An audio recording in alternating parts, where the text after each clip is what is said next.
हम श्रीमद् भगवत गीता के प्रथम अध्याय का प्रारंभ कर रहे हैं।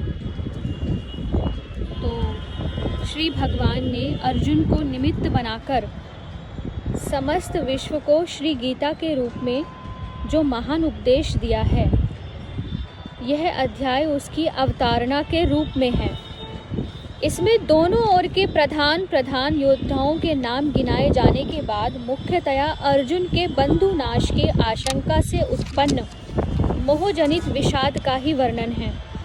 इस प्रकार का विषाद भी अच्छा संग मिल जाने पर सांसारिक भोगों में वैराग्य की भावना द्वारा कल्याण की ओर अग्रसर करने वाला हो जाता है। इसलिए इसका नाम अर्जुन विषाद योग रखा गया है।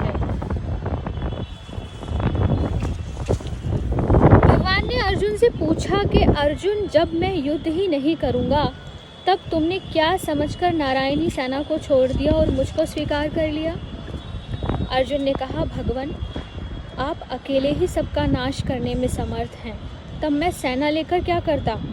इसके सिवा बहुत दिनों से मेरी इच्छा थी कि आप मेरे सारथी बने। अब इस महायुद्ध में मेरी उस इच्छा को आप अवश्य पूर्ण कीजिए। भक्त वत्सल भगवान ने अर्जुन के इच्छानुसार उनके रथ के घोड़े हाँकने का काम स्वीकार किया। इसी प्रसंग के अनुसार भगवान श्री कृष्ण अर्जुन के सारथी बने और युद्धारंभ के समय कुरुक्षेत्र में उन्हें गीता का दिव्य उपदेश सुनाया। अस्तु। दुर्योधन और अर्जुन के द्वारका से वापस लौट आने पर जिस समय दोनों ओर की सेना एकत्र हो चुकी थी, उस समय भगवान श्री कृष्ण ने स्वयं हस्तिनापुर जाकर हर तरह से दुर्योधन को समझाने की चेष्टा की, परंतु उन्होंने स्पष्ट कह दिया, मेरे जीते जी पांडव कदापि राज्य नहीं पा सकते। यहाँ तक कि सुई की नोक भर भी जमीन में पांडवों को नहीं दूंगा। तब अपना न्यायोचित स्वत्व प्राप्त करने के लिए माता कुंती की आज्ञा और भगवान श्री कृष्ण की प्रेरणा से पांडवों ने धर्म समझकर युद्ध के लिए निश्चय कर लिया। जब दोनों ओर से युद्ध की पूरी तैयारी हो गई, तब भगवान वेदव्यास जी ने धृतराष्ट्र के समीप आकर उनसे कहा, यदि तुम घोर संग्राम देखना चाहो तो मैं तुम्हें दिव्य नेत्र प्रदान कर सकता हूँ। इस पर धृतराष्ट्र ने कहा, ब्रह्मऋषि श्रेष्ठ, मैं कुल के इस हत्याकांड को अपनी आंखों से देखना तो नहीं चाहता, परंतु युद्ध का सारा वृतांत भली भांति सुनना चाहता हूँ। तब महर्षि वेदव्यास जी ने संजय को दिव्य दृष्टि प्रदान करके धृतराष्ट्र से कहा, ये संजय तुम्हें युद्ध का सब वृतांत सुनावेंगे। युद्ध की समस्त घटनावलियों को ये प्रत्यक्ष देख सुन और जान सकेंगे। सामने या पीछे से, दिन में या रात में, गुप्त या प्रकट, क्रिया रूप में परिणत या केवल मन में आई हुई, ऐसी कोई बात न होगी जो इनसे तनिक भी छिपी रह सकेगी। ये सब बातों को ज्यों की त्यों जान लेंगे। इनके शरीर से न तो कोई शस्त्र छू जाएगा और न इन्हें जरा भी थकावट ही होगी। यह होनी है, अवश्य होगी। इस सर्वनाश को कोई भी रोक नहीं सकेगा। अंत में धर्म की जय होगी। महर्षि वेदव्यास जी के चले जाने के बाद धृतराष्ट्र के पूछने पर संजय उन्हें पृथ्वी के विभिन्न द्वीपों का वृतांत सुनाते रहे। उसी में उन्होंने भारतवर्ष का भी वर्णन किया। तदंतर जब कौरव पांडवों का युद्ध आरंभ हो गया और लगातार 10 दिनों तक युद्ध होने पर पितामह भीष्म रणभूमि में रथ से गिरा दिए गए, तब संजय ने धृतराष्ट्र के पास आकर उन्हें अकस्मात भीष्म के मारे जाने का समाचार सुनाया। उसे सुनकर धृतराष्ट्र को बड़ा ही दुख हुआ और युद्ध की सारी बातें विस्तार पूर्वक सुनाने के लिए उन्होंने संजय से कहा। तब संजय ने दोनों ओर की सेनाओं की व्यूह रचना आदि का विस्तृत वर्णन किया। इसके बाद धृतराष्ट्र ने विशेष विस्तार के साथ आरंभ से अब तक की पूरी घटनाएं जानने के लिए संजय से प्रश्न किया। यहीं से श्रीमद् भगवत गीता का पहला अध्याय आरंभ होता है। महाभारत भीष्म पर्व में यह 25वां अध्याय है। इसके आरंभ में धृतराष्ट्र संजय से प्रश्न करते हैं, धर्म क्षेत्रे कुरुक्षेत्रे समवेता युयुत्सवः मामकः पांडवाश्चैव किम कुर्वत संजय।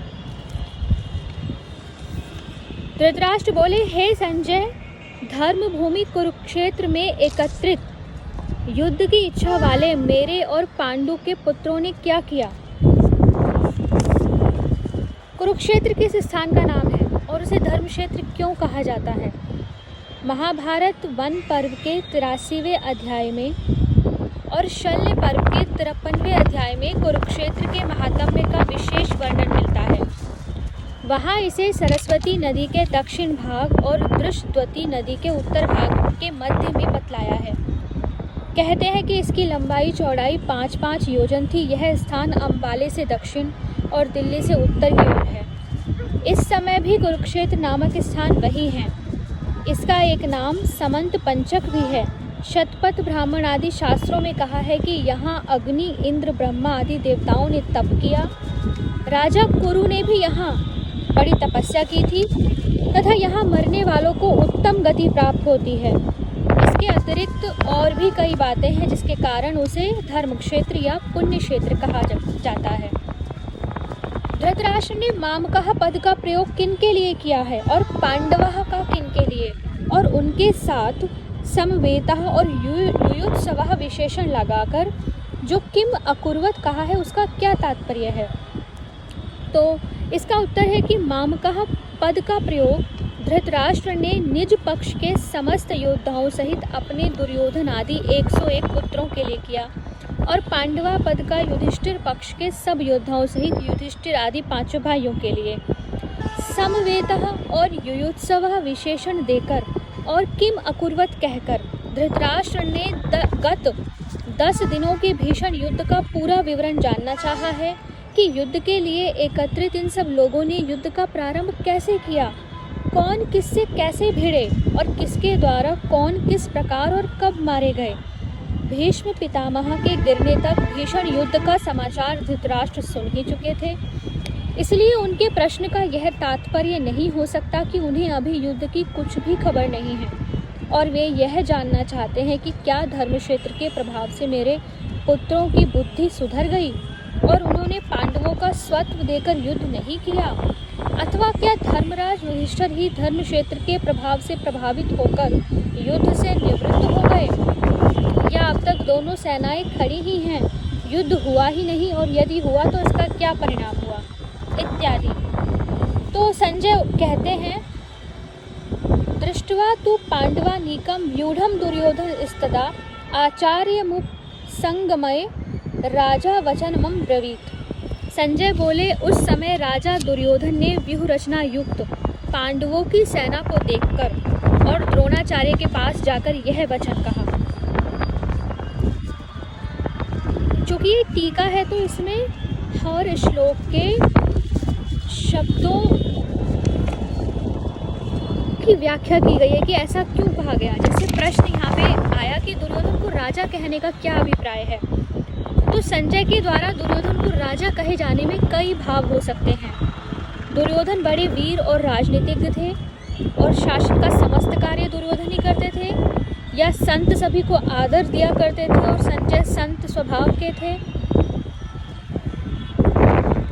या पुत्र के प्रति आदर सूचक विशेषण का प्रयोग सुनकर धृतराष्ट्र को प्रसन्नता होगी।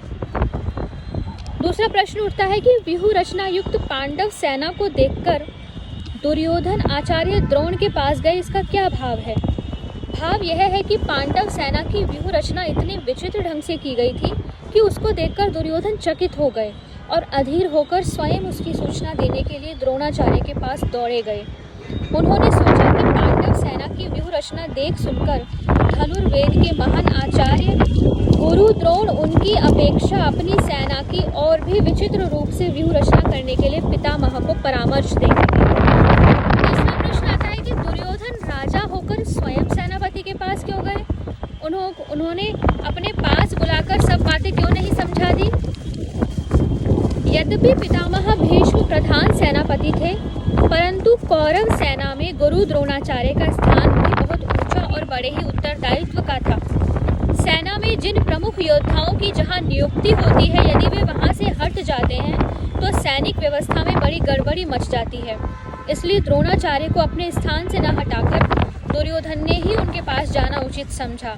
इसके अतिरिक्त द्रोणाचार्य वयोवृद्ध और ज्ञानवृद्ध होने के साथ ही गुरु होने के कारण आदर के पात्र थे, तथा दुर्योधन को उनसे अपना स्वार्थ सिद्ध करना था।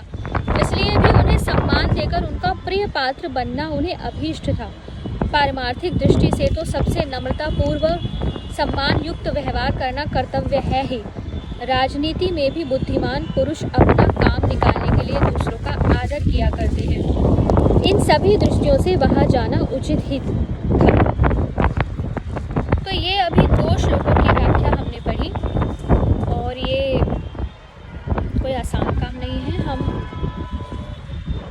पूरी सामर्थ्य के साथ बहुत धीरे धीरे गीता के श्लोकों को पढ़ेंगे।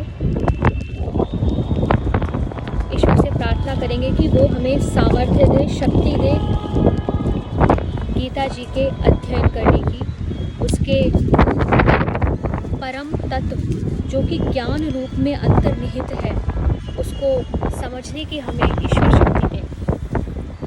आगे के श्लोक हम अगले वीडियो में पढ़ेंगे। मैं कोशिश कर रही हूँ कि मैं बहुत छोटे छोटे वीडियो बनाऊँ ताकि ये एक ऐसा काम न लगे कि आप स्किप कर के सुने। जय श्री सीताराम।